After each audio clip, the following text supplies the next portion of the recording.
cultural de lo que ya existía o de lo que se perdió, que se convierte otra vez en que la gente lo adoptó, pero sí hay una pérdida de ese sentido, porque la gente no habla de esta parte, no habla de lo que viene hacia claro, adelante. pero yo creo que siempre una memoria histórica que claro, se perdió.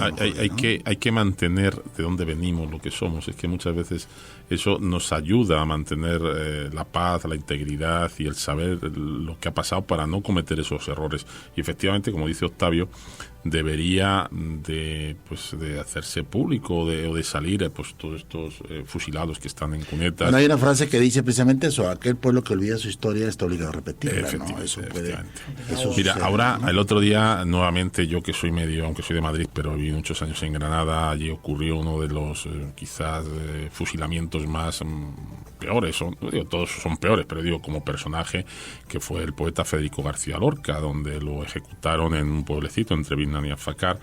Todavía hoy en día se buscan sus restos, ¿no? Ahora han vuelto otra vez a autorizar, a buscar en la zona donde se piensa que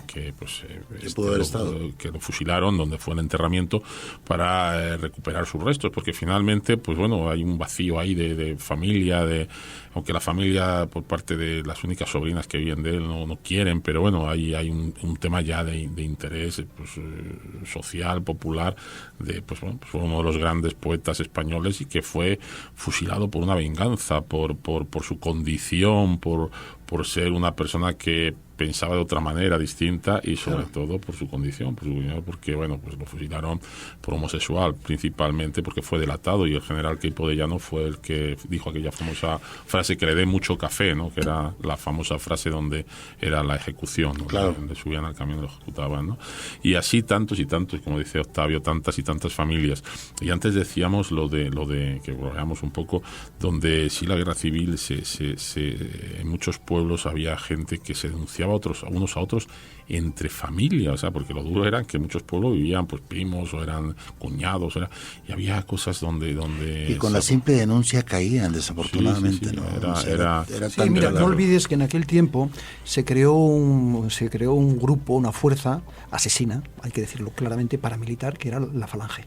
La Falange. Y la Falange simplemente, yo sabía que en una manifestación del 1 de mayo habías estado tú, y simplemente con llamar a 4 o 5 amigos, decir, le vi en tal sitio, iban a tu casa impunemente, porque el ejército no les paraba, la policía no les paraba, te sacaban de tu casa, te llevaban a la tapia del cementerio, y a la mañana siguiente aparecías muerto en la tapia del cementerio. Esto una parte. Otra, más grave aún, iban a las cárceles, cárceles donde había presos, sacaban a determinados presos que ellos sabían que eran importantes, o para ellos eran importantes o especialmente significados, les sacaban de la cárcel sin juicio previo, aunque también hay que reconocer que los juicios eran una auténtica pantomima, claro. pero por lo menos el juicio de lo malo cuidaba las formas. Esto es todavía más brutal y más salvaje. Les sacaban con la anuencia absoluta de los carceleros, del ejército, del gobierno, de la policía, de los jueces, y efectivamente al día siguiente, ¿no? En la tapia del cementerio o en la tapia de la plaza de toros o en determinado campo típico ya tal, o los aparecían para que la gente los viera, ¿no? También y esto fue lo que ocurrió durante la guerra civil. En España la guerra civil fue durísima en la parte de la guerra en sí, como toda guerra, pero la parte más sangrienta, más cruel, más brutal fue el ensañamiento contra los republicanos después de la guerra. Sí, que era lo que contábamos ahorita. No solo los 3 años que duró, sino la persecución que hubo todavía durante muchos años. Y muchos fueron muchos, no necesariamente 1 año o 2, sino lo que siguió de esa posguerra. Sí, está claro que de todas maneras todas las guerras son horribles, ¿no? Y más una guerra civil que es entre paisanos, eso yo creo, ya lo conté una vez. Sí, pero por parte del ganador aquí hubo una gran persecución durante muchos años. Ensañamiento. Hubo ensañamiento. Mi abuelo materno murió prácticamente, él era teniente republicano, era médico, y por intentar salvar vidas no quiso abandonar el hospital en Valencia, y finalmente murió allí. Por parte paterna, unos primos de mi padre fueron de los primeros fusilados en Melilla, precisamente por por las tropas del general Franco, simplemente porque le encontraron a uno que estaba afiliado a Comisiones Obreras y otro que pertenecía al PSOE, simplemente por eso los fusilaron. No habían dicho nada, y eran chicos que uno tenía 19 años y otro 21 años. Y eso era la justicia que se hacía en aquel momento. Entonces todas las guerras son una auténtica barbaridad. Por eso digo que lo importante aquí, toda la gente que vino al exilio aquí en México y a otros países, porque no nos olvidemos, México fue un acogedor de exiliados, y antes daba los datos, en total se considera que entre los que llegaron de forma directa a México y los que vinieron por terceros países, porque había ese efecto de llamada y tal, se considera que son unos 45.000 los que México acogió de una u otra forma. Hoy en día, de esos 45.000, pues obviamente se casaron, hicieron vida, pues ya tuvieron hijos, claro, tuvieron nietos, incluso hasta bisnietos, porque recordemos que hace ya, pues va a hacer 80 años, en este caso 77 años. Los menores hoy tienen 83 años. Claro, sí. Los menores de aquella época. Entonces son gente ya mucha ha desaparecido, obviamente, pero siguen sus hijos, y ahora hablamos de lo de la memoria histórica que querías comentar, y realmente, bueno, pues se considera que cerca de aquellos 40.000 españoles que llegaron, hoy se calcula que entre 800 y 1 millón de ciudadanos tienen no la nacionalidad, ojo, no, que no nos equivoquemos, sino pues descendencia española de aquellos exiliados que vinieron, porque claro, pues tuvieron hijos, los hijos han tenido hijos, los nietos, y hoy ya está la cuarta generación. Y siempre lo digo que es de agradecer, antes lo decía Octavio, que bueno, pues un grupo de ciudadanos, tanto mexicanos como españoles, aquí en México tomaron la decisión, el buen hacer, de que los acogieran, ¿no? Y bueno, aportaron mucho. Muchos de los españoles que aquí llegaron aportaron mucho y son grandes, o han creado grandes empresas. El otro día hablábamos, por ejemplo, de una marca de cerveza muy conocida, un señor que bueno, pues era español. Él llegó un poco antes, no era exiliado, pero creó una de las mejores, la modelo, claro, que era de León, ¿no? Y así tantas y tantas empresas, pero aparte la Bimbo, los Cerviches, es decir, aportaron mucho a este país. También este país les dio muchísimo, les dio, entre otras cosas, la acogida y el poder continuar con... Sí, para ellos era el sueño americano, finalmente, ¿no? Era el llegar, no por dos cosas. Primero, porque había una buena acogida, principalmente para los españoles, y la segunda es que México había roto todo tipo de relaciones con España, entonces les daba una seguridad de la estadía, ¿no? Finalmente, entonces, aún habría que recordar que después mucha gente se vino a refugiar a México, y ya incluso después de la época de Franco. Pero yo creo que España, en esta parte que hablaba Octavio de la transición, sí hay una transición tranquila en cuanto yo creo que es una pocas transiciones de las dictaduras propiamente a una democracia como la tiene ahorita España, en donde no hubo más derramamiento, nada más que el in-house que se hacía hacer, ¿no? Lo que comentabas tú, finalmente sí había grupos difíciles, subversivos, etcétera, que participaron también en que toda esta transición se diera bien. Yo creo que España hoy es un país donde democráticamente se tiene una buena percepción por cómo suceden las cosas. Se ha radicado propiamente la parte de la parte de lo que la ETA, o sea, todo la guerrilla, por llamarlo así, en donde España es un país que está en constante crecimiento, que no lo tuvo durante mucho tiempo, y sobre todo en las áreas sociales. Por ejemplo, tú comentabas, Octavio, te comento yo, a mí me tocó ver la parte de los medios. España tuvo medios de gobierno toda su vida mientras vivió Franco. O sea, la gente, como tú decías, o sea, ir a ver una película había que ir a Francia o ir a otra parte a verla, porque en España solamente se veían los medios públicos como pasa un poco con Cuba ahorita, ¿no? O sea, la censura estaba todo lo que daba, había censores de teatro. No había más que eso, y eso detiene muchas veces el crecimiento, sobre todo el crecimiento ideológico de la gente, ¿no? Sin embargo, hoy España yo creo que está bien. Yo creo que aquella gente que salió de España construyó mucho una España desde acá, desde afuera.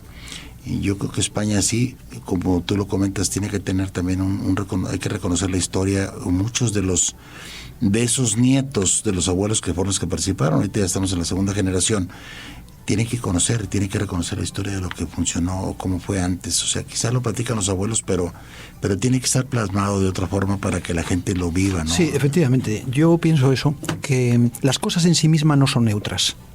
Entonces, si estamos hablando de que en estos 40 años ya de democracia consolidada, ya no hay ningún riesgo, porque inicialmente al principio, yo recuerdo los primeros años, pues me acuerdo que había que avanzar con cuentagotas en la España democrática de aquel tiempo de Adolfo Suárez, porque había una frase que se decía, y es que cabalga Pavía otra vez, el general Pavía, claro. Había ruido de sables. Los militares, de hecho, bueno, pues apoyaron el golpe de Estado del 23 de febrero del teniente coronel Tejero. España tuvo que ir con cuentagotas y podría entenderse que en aquel tiempo, por no meter un poco, por no tocar esa herida, meter ese dedo en la llaga, pues bueno, pues no vamos a tocar el tema de los republicanos masacrados, de los desaparecidos, de los niños de fuera, porque bueno, puede levantar ampollas. Pero han pasado 40 años. En España ha gobernado ya más años el Partido Socialista, en teoría afín ideológicamente Franco, claro. que los que fueron de alguna forma herederos de Franco, aunque bueno, hoy ha cambiado mucho y hoy ya no se puede decir que... Fíjate, te interrumpo un poco, pero había que recordar que Franco todavía vivió mucho tiempo después de muerto. La mujer lo quería hacer santo todavía, sí, todo lo que sea, porque mucha gente todavía lo veía. No, bien, había una cantidad de gente afín. O sea, fue alguien que murió y la gente, o sea, no fue alguien que lo quitó. Y de hecho, bueno, también mitificaron su imagen, su personalidad, porque sigue enterrado en el mausoleo aquel que hizo en Vila, el Valle de los Caídos, que por cierto se hizo, aquello era un campo de concentración y se hizo con el esfuerzo y el trabajo brutal y absolutamente de los presos republicanos, bueno, pues exactamente igual que hemos visto, ¿no? Para enterrar a Franco y a José Antonio Primo de Rivera, que era el jefe de esa falange de la que yo hablé antes. No, la verdad que ahí sí es cierto que un grupo determinado, pues como todo, ¿no? Igual que hay afines a Hitler, hay afines a Mussolini, pues bueno, todos tienen sus pequeños fans. Si tuvieran página de Facebook, lo mismo hasta les seguirían y todo. Les darían likes ahí. Pero sí es cierto que cada vez en estos 40 años, cada vez es menor el grupo, hay muy poquitos falangistas, o se ven muy pocos movimientos. O sea, siempre hay alguno que ahí está, ¿no? Porque, bueno, para gusto los colores. Pero yo creo que España en estos años se ha consolidado. Yo parto de la base de que efectivamente el rey Juan Carlos I fue impuesto por Franco, fue su sucesor, pero sí cambió el rumbo de la historia de España, pudiendo haber seguido en una forma dictatorial, quiso crear una democracia que no era lo lógico, ¿no?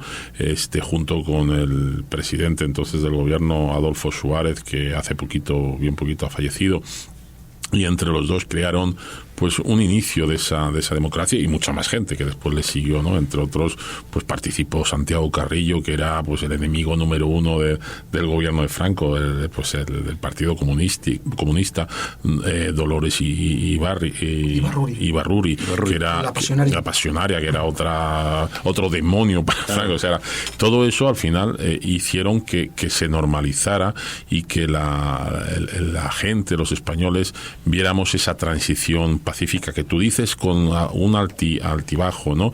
Hubo un grupo que siempre recuerdo yo, que era Harcha, que tú te acordarás del grupo Harcha, un grupo que cantaba una canción, bueno, pues en aquel momento, que no dice nada, pero era súper fuerte, que era Libertad sin ira. Tú fíjate la letra de la canción, Libertad sin ira, y si no la hay, algún día la habrá, ¿no?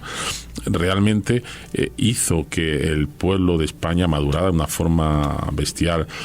Muchos de los exiliados que estábamos hablando ahora pudieron volver después de 75 años, pisar tierra española nuevamente.